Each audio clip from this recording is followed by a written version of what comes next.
Tem algo muito interessante que eu observo já há alguns anos, desde os pequenos até os mais velhos. É a maneira como eles reagem a situações similares. São mesma situação, mesmo ambiente, mesmo período, mesmo tempo, porém reações diferentes, dependendo de quem é. Posso falar a mesma coisa, propor a mesma coisa, e as reações são muito diversas, desde algo mais positivo, otimista ou reativo, agressivo, melancólico, enfim, inúmeras possibilidades eu poderia citar aqui. Tipo de coisa que você certamente já observou ao seu redor, no seu ambiente de trabalho, ambiente familiar, inclusive até nos filhos, se você tiver mais de um. Por que será que pessoas diferentes, crianças diferentes, filhos diferentes, reagem diferentes ao mesmo estímulo? A resposta pode estar num espaço interno, um espaço secreto que todos nós temos. É um lugar onde nós sentimos algo como solidão. Esse sentimento de solidão está associado a uma experiência de sofrimento. A pergunta fica: como é que esse espaço interno se instaurou em nós? E a resposta pode estar muito possivelmente nos primeiros anos de vida, inclusive até antes do nosso nascimento. E o que é que causa sofrimento? Quando as nossas necessidades não são atendidas. Tem uma autora a qual eu me refiro aqui que estabeleceu 3 principais princípios de necessidades. Ela coloca segurança, afeto e alimentação. Quando uma delas não é atendida, já se estabelece uma sensação de sofrimento. Então imagine você, uma mãe subnutrida, ela já pode ter gerado no seu bebê uma sensação de sofrimento com relação à falta de alimento. A mesma coisa pode ter acontecido com alguém que tenha vivenciado uma situação de violência, de medo, de apreensão, ter visto um assalto, passado por uma situação como essa, em que ela não se sentiu assegurada. E toda essa sensação ficou impressa também no inconsciente desse bebê. Assim como um bebê que não foi desejado, talvez um aborto tenha sido cogitado, enfim, essa falta de afeto também foi sentida pelo bebê. E isso já começa a se imprimir sensações de sofrimento e de solidão. Bem, isso vai se dando ao passar dos anos, com o parto, o nascimento, toda aquela sensação de ser retirada de um ambiente quente, úmido, em que não se sentia fome. E de repente eu me vejo separada da minha mãe, eu me percebo num lugar cheio de iluminação, seco, sinto frio, o calor, todas essas variantes que o bebê não sentia antes. Isso também pode ser sentido como um sofrimento. Se ela vive num ambiente familiar, se essa criança vive num ambiente familiar em que as suas necessidades são bem atendidas, que esses adultos são atentos para as suas necessidades, esse sentimento de sofrimento e de solidão não ganha tanta força assim e vai se amenizando e vai criando cada vez um espaço menor. Entretanto, pode ser que ela tenha vivências que confirmem para ela cada vez mais essas sensações de que suas necessidades não são atendidas e, portanto, um sentimento de solidão vai se instaurando cada vez mais. Então, vamos falar um pouquinho mais sobre esse caso, que é o tema aqui que nos interessa. Imagine você que uma criança apanhe regularmente do seu pai, que ele veja uma situação agressiva contra alguém e como ela é muito pequena, ela não tem maturidade ainda para elaborar e integrar essas experiências dolorosas. E como também ela acredita-se, né, dentro da sua organização, ela se percebe como o centro do mundo. Ela não se entende ainda como uma individualidade. Ela se vê em fusão ainda com a sua mãe e com o ambiente. Portanto, quando ela sofre algo de um adulto, como por exemplo o nosso caso aqui, apanha, por exemplo, de um pai agressivo regularmente, ela entende que a culpa é dela, que ela é inadequada, que ela apanha porque ela não é boa o suficiente e que tá certo ela apanhar. Ela acredita nisso. Uma criança que, por exemplo, possa sofrer abuso, geralmente ela acredita que ela é a culpada por ela ser indigna do amor.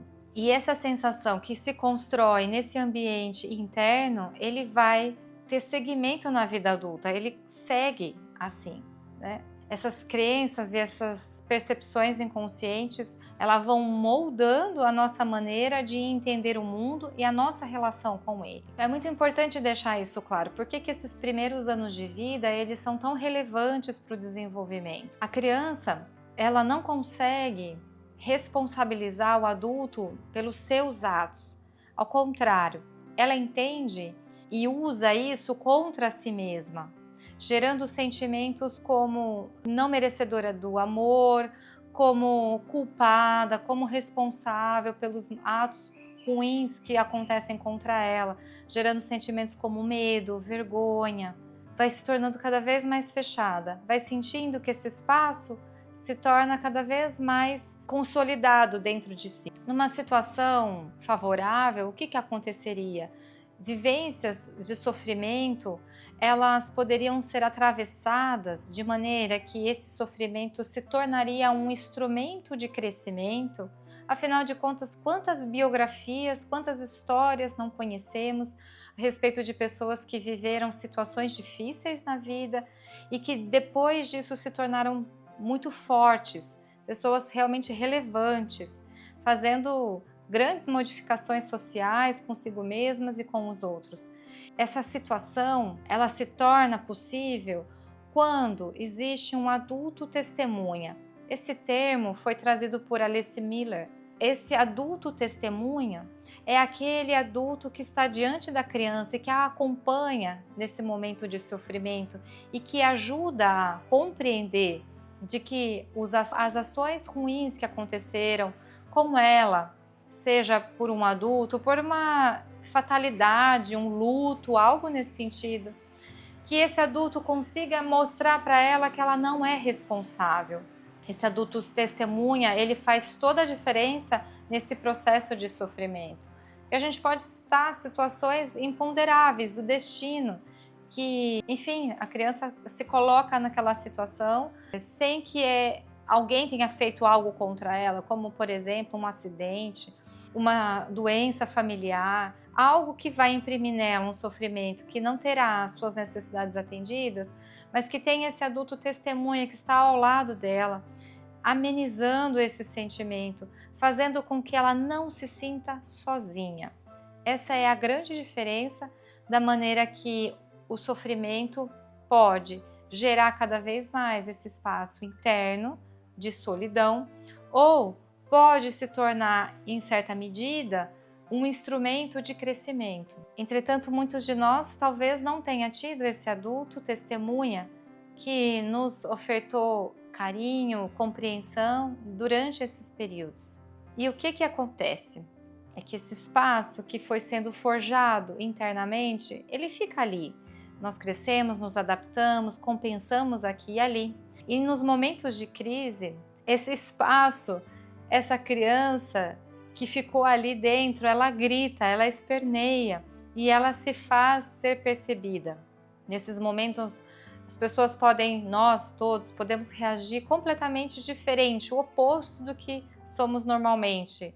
Quem sabe um homem corajoso, um homem que se coloca, um homem de negócios, de repente, diante de uma situação como essa, pode se mostrar vulnerável, frágil, como uma criança.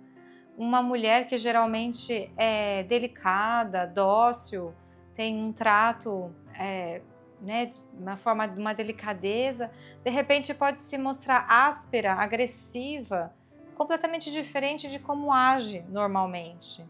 Quem está gritando aí, quem está se expressando, é justamente essa identidade desconhecida que ficou guardada nesse espaço interno.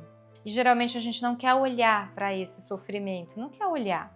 Afinal de contas, é um espaço que nos assusta. E existem formas diferentes de lidar com esse sofrimento, né? A maneira como esse sofrimento chega durante todo o decorrer da vida. Ou a gente pode entrar num estado de negação, banalizando e retirando a importância do que está se sentindo. E algumas falas são bem comuns das pessoas que dizem assim: olha, se você está achando que você está sofrendo, Olha para trás, tem tanta coisa pior. Imagine, tem gente passando fome. Imagina, tem gente que não tem o que vestir. Você tem uma situação, uma condição de vida muito melhor.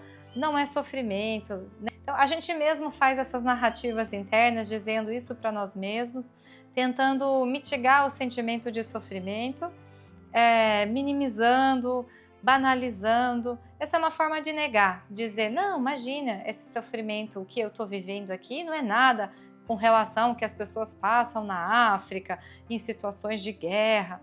A gente faz esses comparativos e por trás disso tem uma intenção de negar o sofrimento. Eu não vou viver isso, eu não estou sofrendo.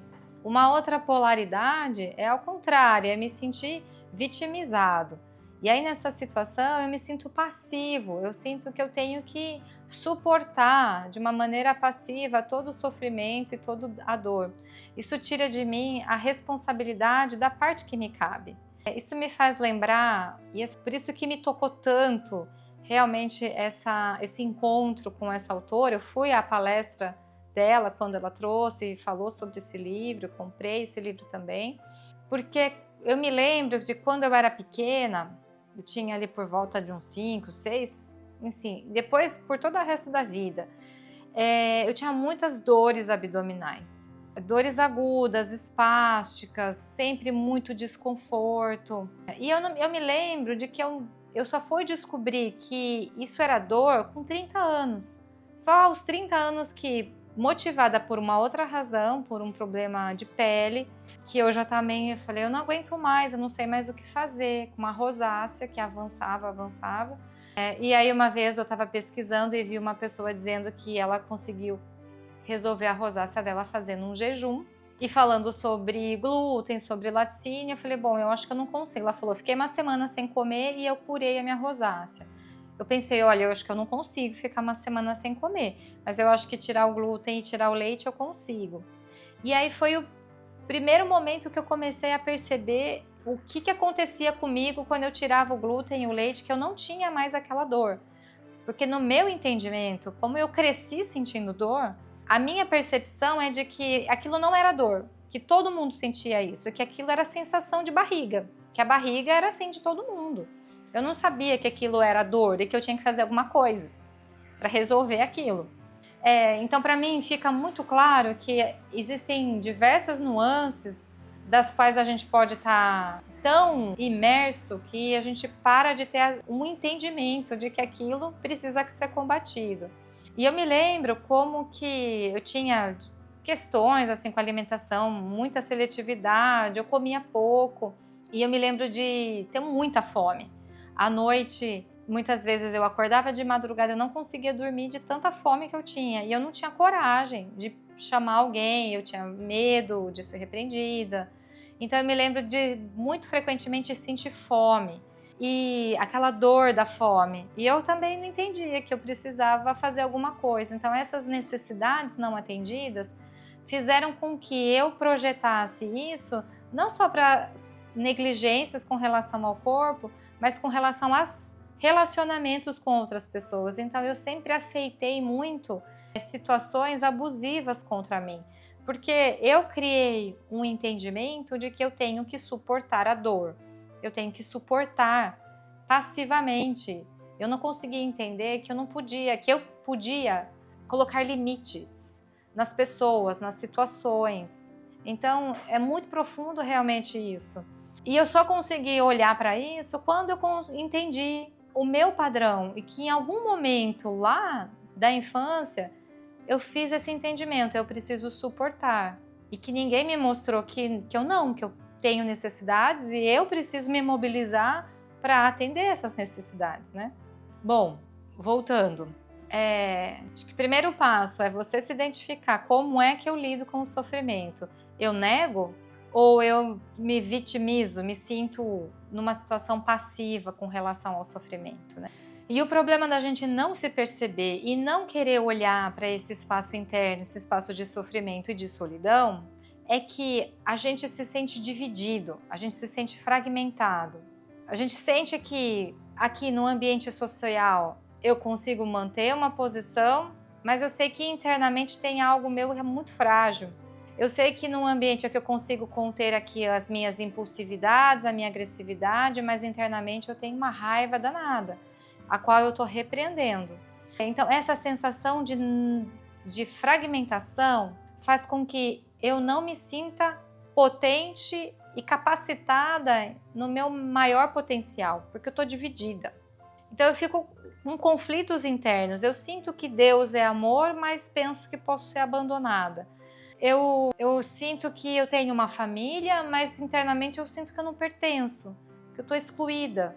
Essas sensações de conflitos, aos quais nós não nos aprofundamos, elas interferem na maneira como nós reagimos. Essa divisão, esse não olhar e não se reintegrar numa identidade única, é que faz com que a gente reaja de maneiras diferentes com relação àquilo que acontece conosco, aquilo que vem ao nosso encontro, as situações da vida.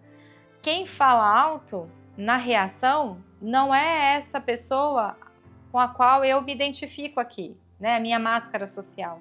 Quem reage é aquela criança interna que tinha as necessidades não atendidas. É aquela que pensa que precisa sempre aceitar uma situação dolorosa. Quem está reagindo às situações da vida é sempre aquela, e não é essa que eu aparento aqui. Enquanto eu não integrar e não olhar para aquilo que ficou negligenciado, eu vou continuar reagindo diante da vida a partir desse espaço doloroso interno da solidão e do sofrimento. Acho que aqui vale contar um relato de um senhor que chega aos 75 anos pedindo ajuda. Ele tem leucemia e ele fala o seguinte: eu estraguei a minha vida. É um homem muito bem sucedido financeiramente, um homem de negócios, um homem autoconfiante, que teve muito sucesso, mas que em contrapartida está dizendo isso: eu estraguei a minha vida. Então ele começa a contar: olha, os meus filhos não falam mais comigo, a minha mulher está magoada comigo e eu estou completamente só. Então é perguntado a ele como foi a infância, como era esse ambiente, né? Então foi perguntado a ele como foi a sua infância. Então ele começa relatando de que ele tem muitas lembranças desses primeiros anos de vida. Ele era filho de pais que eram jovens, fazendeiros, começando nessa empreitada, que trabalhavam muito e que não tinham boas condições financeiras na época e que precisavam trabalhar muito. Então ele era deixado no começo com uma pessoa em casa, enquanto os pais passavam o dia todo trabalhando na lavoura, enfim, e retornavam no final do dia. Depois ele relata que, ainda pequeno, ele era deixado sozinho em casa, enquanto os pais iam trabalhar. Era deixado um pouco de comida, água, ele mesmo precisava se acertar com aquilo. E ele conta que a lembrança que ele tem de sua infância era dele sentado na janela, olhando para o horizonte e pensando que ele havia sido deixado ali como um móvel e que ele realmente não devia ter valor nenhum, porque se ele tivesse algum valor, ele não seria deixado em casa como um móvel qualquer. Era o sentimento que ele tinha, um profundo sentimento de abandono, de falta de valor. E então é perguntado para ele: e aí, como é que foi depois? E aí ele conta: eu não ter valor, eu já tinha entendido que eu não tinha valor. Agora, a minha forma de lidar com isso era: eu não posso deixar que ninguém perceba que eu sou uma pessoa sem valor. E a resposta dele diante disso foi se tornar uma pessoa impositiva, uma pessoa que não se abria à escuta, que não olhava para as necessidades dos outros, para a opinião das outras pessoas. Ele foi se tornando uma pessoa bem impetuosa e inacessível também. E isso foi muito favorável para esse ambiente dos negócios, essa agressividade, essa imposição, essa falsa autossegurança, que na verdade era uma máscara para esconder exatamente o oposto, aquele sentimento de falta de valor.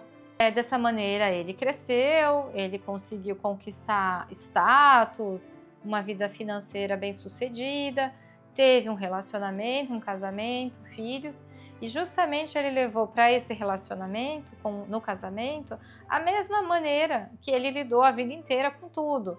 Ele não ouvia sua esposa, ele não considerava suas necessidades, ele se impunha, assim também foi com os filhos, não respeitando a opinião deles, de maneira que ele foi afastando todo mundo. E de novo se colocando na mesma situação ao qual ele cresceu, sozinho, com a mesma sensação de que ele era abandonado. Não é necessariamente que esses pais não o tivessem amado. É possível que eles os amassem, que esses pais amassem realmente muito esse filho, mas que não tiveram condições ou que não souberam achar outra solução. Isso não importa para essa pessoa. Para ela, o que importa é o que ela sentiu e o que ela interpretou dessa relação. É isso que moldou toda a maneira como ele se relacionou com o mundo e com a sua família, com as suas relações, afastando todo mundo de novo, provando para si mesmo, no final das contas, que de fato ele não era amado. O desenrolar dessa história foi que a autora pergunta, né, aqui na casa, era a terapeuta, o que você quer com essa criança? O que você quer fazer com essa criança que está lá? E ele fala, eu não quero mais deixá-la sozinha, eu quero retirá-la de lá, eu quero acolher essa criança finalmente. E o que ele está dizendo com isso? Ele está dizendo, eu quero me integrar de novo, eu não quero mais ser uma pessoa fragmentada, eu não quero ter uma fragilidade interna, que é a minha essência, e criar uma casca, a qual eu continuo afastando todo mundo. O fato dele ter criado, ter reagido a esse sofrimento, sobrevivendo na vida, não quer dizer que ele resolveu de fato a situação dele. Tem um outro relato bastante interessante, é uma senhora que ela conta sobre um conflito com a religião, com a sua religiosidade. Ela fala que ela se sente amada por Deus, ela tem um fervor, mas ao mesmo tempo ela tem uma sensação profunda de que vai ser abandonada.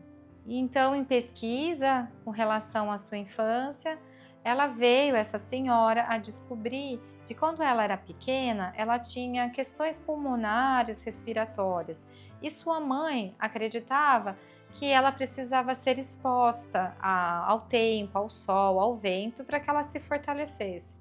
Essa é uma narrativa de pessoas na Europa. Isso realmente é uma crença que antiga daquele povo, né? Que se você expor a criança, ela vai se fortalecer, né? Se expor ao frio, às situações do tempo. E ela conta que ela soube que a sua mãe colocava num carrinho, levava para um parque, num lugar para tomar sol, e ela era deixada ali por 3 horas, todos os dias. E que ela chorava, e que fosse o que acontecesse, a mãe a deixava ali, acreditando que estava fazendo o melhor para ela. E o interessante é que ela fala que o gatilho para esse sentimento de abandono de Deus tem relação de quando ela olha para o céu. Porque ela ficava deitada no carrinho, olhando para o céu, né? Ela era um bebê, ela ficava olhando para o céu. Então, assim, inconscientemente, ela fez essa conexão. Olhar para o céu faz com que ela lembre daquele sentimento de abandono. E embora ela soubesse que era amada, porque ela tinha um cuidado ali da mãe, ela se sentia amada pela mãe, mas ela não entendia por que ela era amada e todo dia ela era abandonada por 3 horas, chorava, sentia sei lá o que ela sentia, frio, medo, insegurança, e ninguém aparecia ali para cuidar dela. E depois ela fez uma conexão com o divino. Ela se sente amada por Deus, mas ela sente que a qualquer momento ela pode ser abandonada. Então ela precisou fazer um resgate de entender de onde que vinha isso, para que ela pudesse se reintegrar. Então fica a mensagem aqui, com esse início desse tema. Esse é um tema bem profundo, mas é o seguinte, enquanto nós não formos enquanto nós não nos reintegrarmos com essa criança que foi silenciada, que foi reprimida, que foi abandonada, que foi esquecida, nós não conseguimos atuar no mundo com a nossa máxima capacidade, com todo o nosso potencial. O desafio aqui é a construção de uma identidade coesa. E a partir dessa identidade é que nós, de fato, conseguimos ter o nosso lugar no mundo, saber qual é a nossa missão, como nós nos colocamos fazendo aqui uma ligação com o vídeo que eu fiz sobre o sentido da vida. A gente precisa se integrar para que esse sentido se manifeste e que a nossa vida tenha sentido. Porque nada vale a pena sem que você reconheça qual é o seu sentido, como você se coloca no mundo. Seja algo singelo, seja algo grandioso, isso não importa, o que importa é que tenha um sentido. É por essa razão que eu me sinto impelida, por todo o impacto que essa obra teve na minha vida e também com a minha atuação e percepção das crianças e minha relação com as famílias e com as pessoas, com os pacientes, é perceber de que existe um caminho e que esse caminho ele pode ser compartilhado. Sair da solidão é muito menos sobre aprender a se relacionar com as outras pessoas, aumentar o seu grupo. É muito mais sobre relacionar-se consigo mesma, com vincular-se novamente, resgatar aquela menina que ficou silenciada, esquecida, abandonada. Por isso eu decidi criar uma pequena jornada, um espaço de partilha, leitura e conexão. Vamos usar um livro como ponto de partida para esse compartilhamento, para esse acolhimento, um espaço de conversas profundas, sentimento de pertencimento e acolhimento. A intenção não é criar mais um curso, mas uma comunidade de mulheres que possam se sentir acolhidas, vistas e amparadas. Se você acha isso relevante, se você se interessa por isso, me deixa uma mensagem e eu vou ter muita alegria mesmo de poder entrar em contato com você e construir isso juntas. Eu espero que aquilo que vem do céu encontre descanso no seu colo e floresça na sua vida. Até o próximo encontro.